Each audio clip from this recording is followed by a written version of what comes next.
Mi nombre es Elena y actualmente vivo en Ciudad de México. Y esta es la historia de cómo mi propio yerno me arrojó de su casa en plena noche, con la única compañía de una bolsa negra de basura donde apenas pude guardar algunas de mis cosas. Pero también es la historia de cómo le hice pagar con creces la humillación a la que me sometió. Quizás al escuchar mi relato pienses que me excedí, que mi reacción fue desmedida, pero esta es mi verdad y el camino que recorrí para hacerlo pagar. Bienvenidos a Historias de Familia, el lugar donde las historias reales superan la ficción. No olvides suscribirte para sorprenderte con más historias como esta. Ahora sí, comencemos. Mi nombre es Elena. Tengo 67 años y a estas alturas creí haberlo visto todo. Había enterrado a mi marido, había criado a mi única hija en un mundo que no siempre fue amable y había sacrificado la casa de mis sueños para darle a Mariana y a su esposo Javier el comienzo que merecían. Creía que mi papel en este mundo ya estaba escrito y mi historia contada. Pero me equivoqué. Mariana, mi única hija, se casó con un hombre llamado Javier.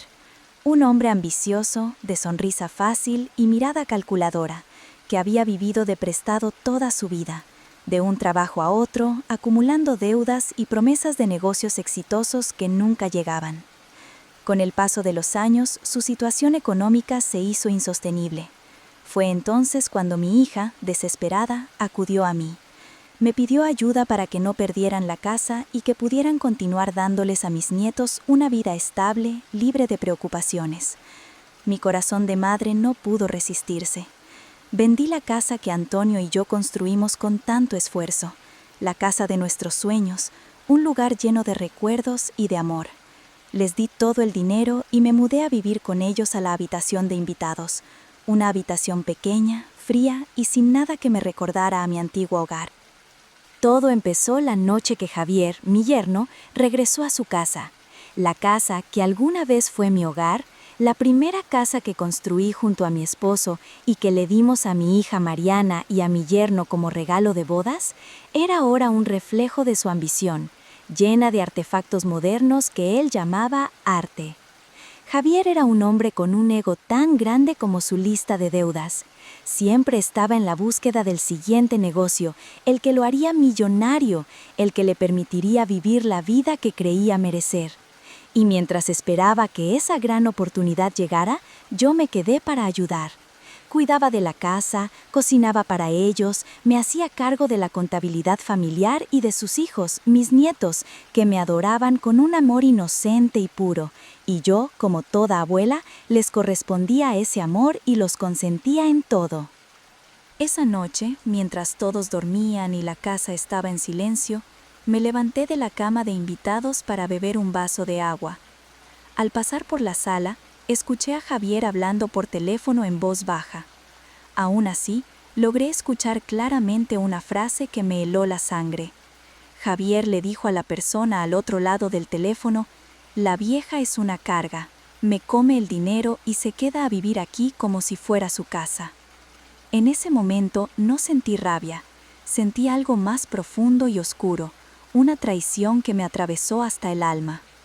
El corazón se me detuvo, la respiración se me cortó. No necesitaba oír más. Sabía que él no se refería a los gastos de la comida, sino a mí.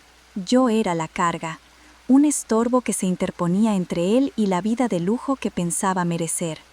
Volví a la cama en silencio, las lágrimas cayendo por mi rostro mientras el nudo de la garganta me impedía respirar. La casa que un día fue mía y que le había regalado para que fueran felices y no tuvieran que pasar por lo mismo que pasé yo al inicio de mi matrimonio, ahora se sentía como una prisión, y lo peor era que no tenía ningún lugar al cual volver, ya que mi propia casa la había vendido para ayudarlos con sus deudas. Los días siguientes fueron una tortura. Fingí no haber oído nada, pero cada palabra, cada suspiro, cada mirada de Javier era una confirmación de lo que ya sabía.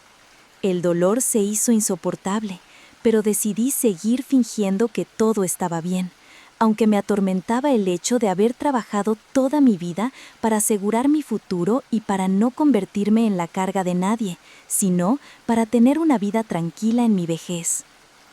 Siempre despertaba primero, pero ahora esperaba a que mi yerno se fuera a la oficina para salir de mi cuarto. Un día encontré a mi hija Mariana en la cocina preparando el desayuno para sus hijos. Se veía cansada, con el rostro pálido y los ojos hinchados por el cansancio. La observé en silencio mientras me servía un plato de huevos con tocino, que no comería. Me preguntó si algo andaba mal. Le mentí diciendo que había soñado con su padre y que lo extrañaba mucho, pero mi corazón sabía que no era por eso. El día transcurrió sin más, pero mi tristeza y mi incomodidad eran difíciles de ocultar. Como a las 9 de la noche, Javier regresó a casa y me dijo que tenía que hablar conmigo. Me esperó en la cocina. Yo entré y me senté en la barra. Tenía los nervios de punta. Ese hombre me daba miedo. Me dijo que había escuchado que tenía una cuenta bancaria con mis ahorros y que por estar en esa casa tenía la responsabilidad de aportar para solventar algunos gastos.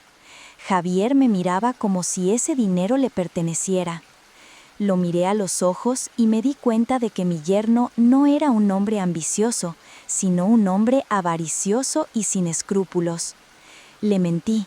Le dije que no tenía nada, que lo que tenía en el banco lo había usado para ayudar a mi hija y a él a solventar todas sus deudas. El aire en la cocina se cortó de inmediato. Javier, con el rostro enrojecido, golpeó la mesa de mármol con el puño.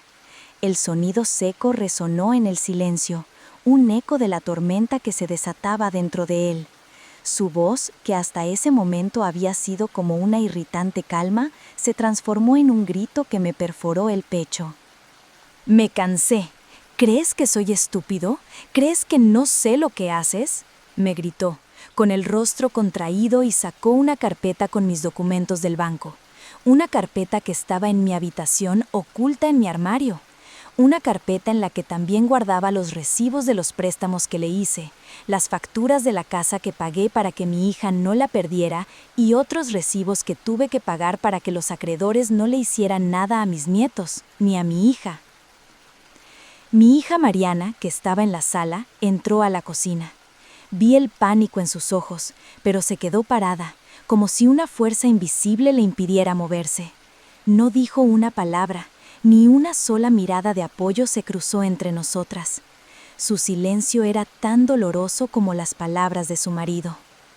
«¿Me vas a seguir negando que tienes dinero?», me gritó. «Le estás pidiendo a un abogado, además, que te asesore con los préstamos. ¿Qué te crees? ¿La dueña de mi casa? ¿De mi vida?». No respondí. El nudo en mi garganta me lo impedía. Mi única respuesta fue una mirada serena, llena de una tristeza que él no supo entender. Esa calma lo enfureció aún más. Me tomó del brazo con una fuerza que me hizo temblar. Me arrastró hasta la habitación de invitados, la que por años fue mi prisión. De un tirón abrió la puerta del armario y sacó una bolsa de plástico negra, de basura. La arrojó al suelo y me ordenó que metiera en ella mis cosas. Una bolsa de basura. Ese fue el toque final de su crueldad. Con manos temblorosas metí en ella las pocas pertenencias que tenía. Una foto de Antonio, mi difunto marido, un viejo diario lecuero y el collar de perlas que él me regaló. No me dejó empacar más, ni siquiera pude tomar mis libros o mis medicinas. «Ahora sal de mi casa», me ordenó, empujándome hacia la puerta principal. Afuera, la noche era fría y oscura, un reflejo de lo que sentía por dentro. Me lanzó la bolsa de plástico a los pies. Era todo lo que me quedaba, el símbolo de mi vida reducida a la basura. Miré a mis nietos que con los ojos llorosos se asomaban por la escalera. Vi a Mariana en la sala, con la cabeza gacha, incapaz de mirarme. No lloré. El dolor era tan profundo que las lágrimas no brotaban. Solo sentí la fría brisa de la noche en mi rostro. La puerta se cerró detrás de mí y el sonido del cerrojo fue el eco final de la vida que una vez tuve. Me quedé sola en la calle, con una bolsa de plástico en la mano, y por primera vez en mi vida me sentí una extraña en mi propio mundo. El desalojo fue humillante. Mis nietos se quedaron en la puerta, con los ojos llenos de lágrimas. Mariana, mi hija, se quedó en la sala, llorando, con el rostro pálido, con la impotencia de no poder hacer nada. Me fui de la casa, sin mirar atrás, sin despedirme de mis nietos, sin decir nada a mi hija.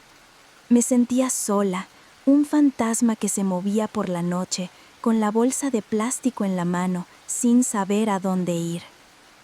El recuerdo de Antonio, mi marido, se me vino a la mente. Él siempre me dijo que las lágrimas eran de débiles, que las personas fuertes no se rendían, sino que luchaban por lo que era suyo. Tomé mi celular y llamé a mi hermana. Ella me recibió sin dar crédito a lo que le conté. No imaginaba que mi yerno fuera capaz de tanto. Pasaron unos días y mi hermana me convenció de que no me quedara en su casa, porque Javier sabía que estaba ahí y no dudaría en ir a buscarme. Mi hermana me dio el dinero para un bus, me convenció de irme a vivir con nuestra tía, que tenía una casa grande y me acogería sin pensarlo. Mi tía, una mujer bondadosa y de buen corazón, me recibió con los brazos abiertos. Sin dudarlo, me ofreció un cuarto para mí sola. Aún así, el dolor no se iba, el remordimiento me carcomía. Decidí que tenía que hacer algo, que no me quedaría con los brazos cruzados. Mi yerno había hecho de mi vida un infierno y yo no se lo permitiría. Busqué la ayuda de mi amigo Alberto, un abogado al que su padre le había pasado la cartera de clientes antes de morir y que me había ayudado con la venta de la casa. Alberto, un hombre de unos 50 años, de modales impecables, me escuchó con atención, con el rostro serio, sin interrumpirme. Cuando terminé, me miró y me dijo que me ayudaría, que haría todo lo que estuviera en su mano para que yo pudiera recuperar mi vida. Él ya sabía de la situación de mi yerno, que era un hombre de muy pocos escrúpulos. Sabía de su avaricia, de sus deudas, y me había aconsejado muchas veces que no le prestara dinero, que no le ayudara, pero mi amor de madre me cegó. Alberto me dijo que lo que haríamos era una táctica legal que pocas personas conocían y que la aplicaríamos sin que Javier se diera cuenta. Me dijo que lo primero que haríamos sería abrir una cuenta en el banco para poder rastrear todo el dinero que él me había quitado. Luego, me pidió que le entregara todos los documentos que yo tenía, de la casa, de la venta, de las deudas y de todo lo que me pudiera servir para poder recuperar lo que era mío. Durante días, me dediqué a reunir todos los papeles que tenía, de la venta de la casa, de mis ahorros, de los préstamos que le hice a Javier, de todo.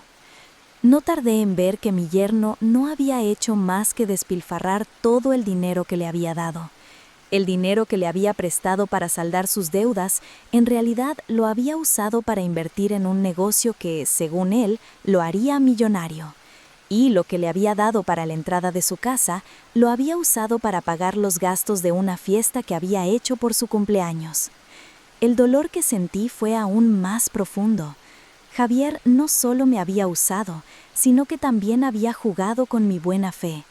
Me había prometido que me devolvería todo, que no me preocupara, que él se encargaría de todo. Le creí. Mi amor por mi hija me cegó y no me di cuenta de la persona tan ruin y vil que era. Pasaron casi 3 meses. El tiempo corría y yo me sentía como si estuviera atrapada en un callejón sin salida. Mi yerno me llamaba, me preguntaba por qué no regresaba a casa, me hacía promesas de que me daría el dinero que me debía. Y yo le mentía, le decía que me sentía bien, que no se preocupara por mí y que pronto estaría en mi casa. Esa fue la parte en la que no le mentí, ya que esa casa volvería a ser mía junto a todo lo que me quitó. La verdad es que no tenía intenciones de regresar mientras él estuviera en esa casa. Había tomado una decisión, una que me dolería en el alma, pero que me haría bien a mí y a mi hija. Ella, que me llamaba a menudo, me decía que se sentía sola, que el tiempo se le hacía largo sin mí, que me extrañaba mucho. Me decía que su marido se quejaba de mi ausencia, que no le gustaba que estuviera con mi tía.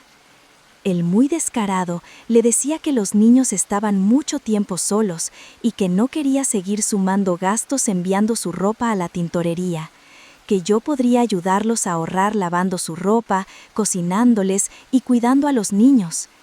Ella, que no sabía de lo que me había hecho su marido, me pedía que le diera un chance, que me disculpara, que no fuera tan orgullosa y le pidiera perdón, y que con eso Javier me dejaría volver a su casa. El corazón se me rompía en 1000 pedazos. Quería decirle la verdad, pero no podía. Tenía miedo de que la perdiera para siempre. Ya había perdido a mi marido, el mejor hombre que había conocido, y ahora no quería perder a la hija que amaba con todo el corazón. Sin embargo, no podía entender cómo, después de todo, ella me pedía que le pidiera perdón a su marido y me humillara ante él. Un día, mi abogado me llamó. Me dijo que ya tenía todas las pruebas, que solo le quedaba ir a buscar al juez y que en unos días más iríamos a la oficina de Javier a darle un escarmiento. Le pedí a mi abogado que no le hiciera nada, que yo no quería que le hiciera ningún daño, que solo quería mi dinero. Me dijo que no me preocupara, que no era un castigo, sino una lección de vida. Unos días después, el teléfono sonó. Era mi abogado. Me dijo que ya tenía la orden de embargo, que ya podíamos ir. Le pedí que me diera un tiempo para prepararme, para arreglarme. Mi corazón latía con fuerza, el miedo se apoderó de mí, pero el deseo de recuperar mi dignidad era más grande. Al día siguiente, me puse el traje que mi difunto marido me regaló para mi cumpleaños de 60 años. Era un traje de lino, de un color claro, que me quedaba como un guante. Me puse los zapatos de tacón que hacía años no usaba y me maquillé. Me sentía nerviosa, pero mi corazón estaba tranquilo. Iba a recuperar lo que era mío. La oficina de Javier se encontraba en el centro de la ciudad. Era un edificio de cristal y acero de 22 pisos. El ascensor me llevó al 10º piso, donde se encontraba la oficina. Al entrar, vi a la secretaria de Javier, una mujer joven de unos 20 y tantos años que me saludó con una sonrisa. Me dijo que Javier me estaba esperando. Alberto ya me había dicho que Javier había sido notificado por el juez. Entré en la oficina y lo vi. Estaba sentado en su escritorio con un traje de lino, el cabello bien peinado y la mirada seria. Se levantó y me recibió con una sonrisa. Me dijo que me sentara, que se alegraba de que hubiera venido, que me extrañaba mucho. Le mentí. Le dije que yo también lo extrañaba mucho. Quería que creyera que seguía siendo la mujer confiada y nerviosa que sacó de su casa a la mitad de la noche. Le dije que quería hablar con él, de las deudas, de la casa, de todo. Él se negó con la cabeza e intentó tranquilizarme. Me dijo que no me preocupara por esos detalles, que él se haría cargo de todo y que yo no debía preocuparse por nada, que lo único en lo que debía pensar era en lo irresponsable que había sido al marcharme y dejarlos con las deudas y las responsabilidades de la casa, y que por mi culpa los niños estaban descuidados. Me preguntó, el muy rufián, que si estaba dispuesta a volver a su casa hoy. Él me perdonaría todo y lo sucedido quedaría en el pasado. Mi sangre comenzó a hervir en ese momento. No podía creer lo que ese hombre me estaba diciendo. Así que abrí la boca y le dije, «Quiero hablar con tu abogado». Él, sorprendido, me dijo que no, que su abogado no tenía nada que ver con el tema, que yo no tenía por qué hablar con él. En ese momento mi abogado, que se encontraba en una oficina contigua, entró a la sala donde estábamos. Javier se levantó de su silla con el rostro pálido y los ojos desencajados. Sabía que su juego había terminado. Mi abogado se acercó a él y le entregó una carpeta. En ella estaban todos los documentos, las pruebas, los papeles. Javier, con el rostro desencajado, se sentó en su silla y se tapó la cara con las manos. Luego, con una furia que nunca había visto, me miró y me dijo, «¿Cómo nos haces esto? Tu hija nunca te lo perdonará. Yo me encargaré de que no vuelvas a verla». Mi abogado le dijo que tenía una semana para desalojar la oficina, que la orden de embargo era un hecho. Él se negó, dijo que él no iba a salir. Mi abogado le dijo que no le quedaba más remedio que obedecer la orden de un juez, que sus deudas eran tan grandes que la única forma de que se librara de la cárcel era que me entregara lo que era mío. Él se levantó de su silla furioso. Me dijo que yo era una mujer cruel, que no tenía corazón. Me dijo que yo era una carga, una vieja que lo único que hacía era estorbar en su vida. Ante su nueva actitud, no me inmuté. De hecho, lo miré a los ojos y le dije que yo nunca había sido una carga para nadie, que lo que él veía en mí era lo que él era. Javier se levantó de su silla, abrió la puerta y le gritó a su secretaria que le diera una caja de cartón. Luego se puso a empacar sus cosas.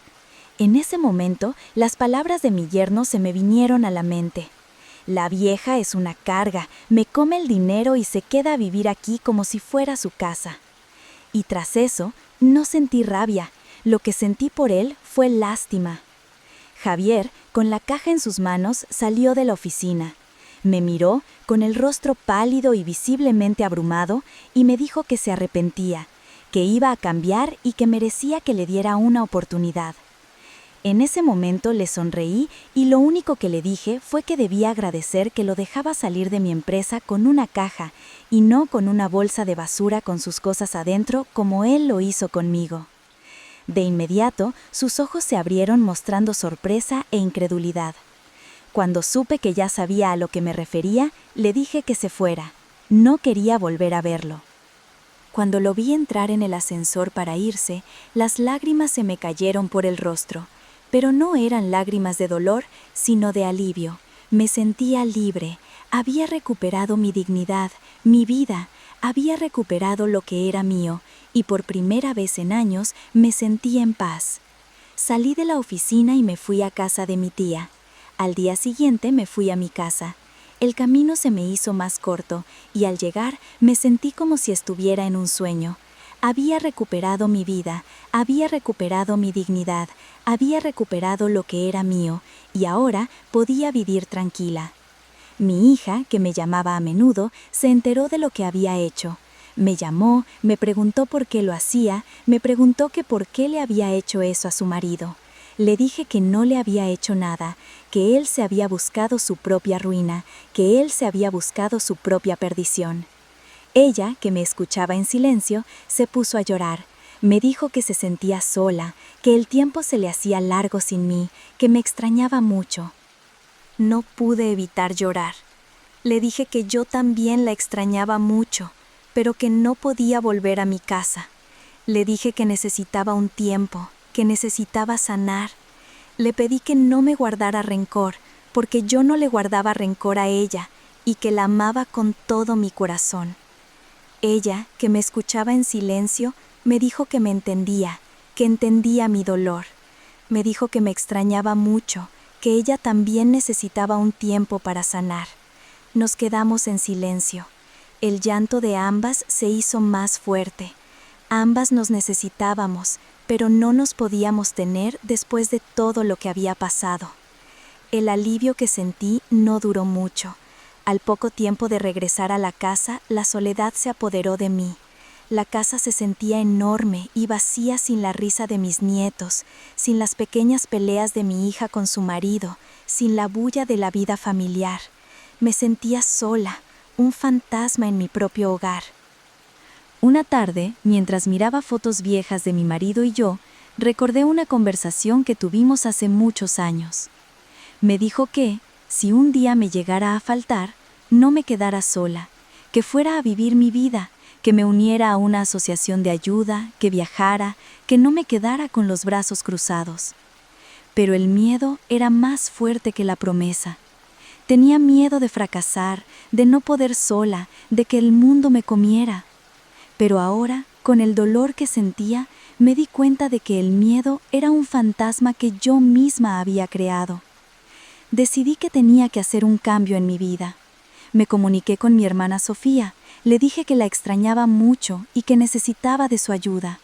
La invité a vivir conmigo. Ella, sin dudarlo, me dijo que sí. La amaba y no me podía quedar sola. Con su llegada, la casa se llenó de vida, de risas, de conversaciones, pero el dolor seguía ahí. Un día, mientras mi hermana y yo estábamos en el jardín, conversando sobre la vida, me dijo que tenía que salir, que tenía que enfrentar al mundo, que no me podía quedar encerrada en la casa para siempre.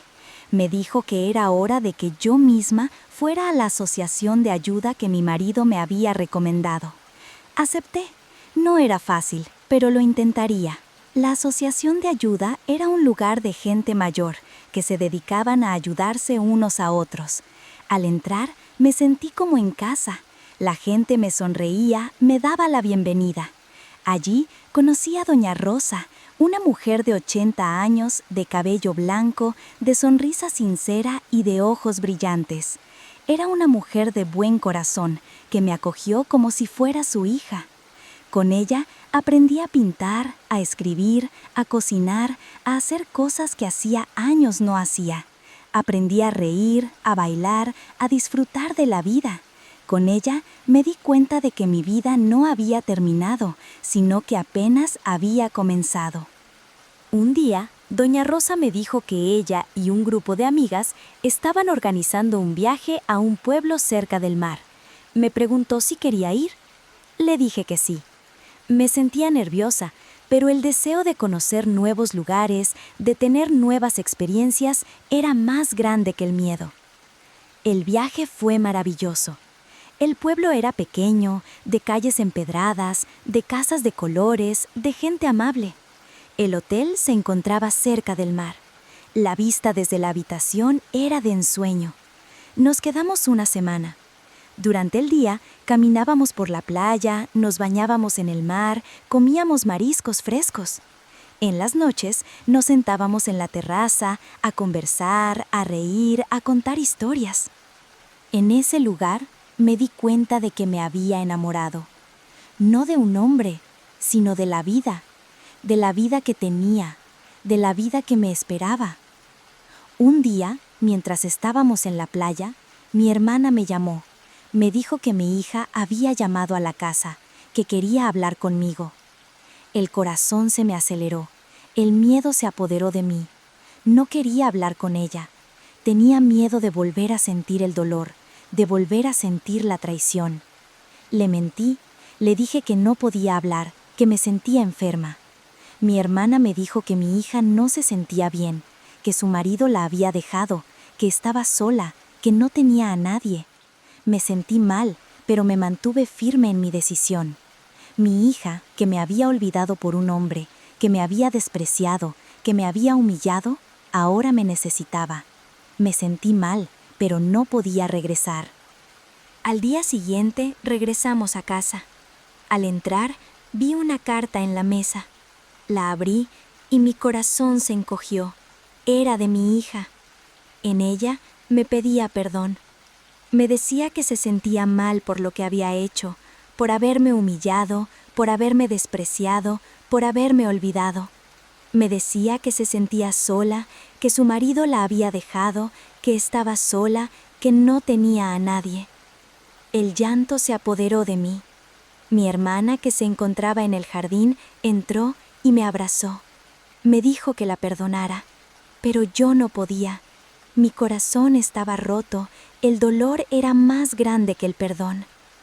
Pasaron meses, la herida en mi corazón no se sanaba.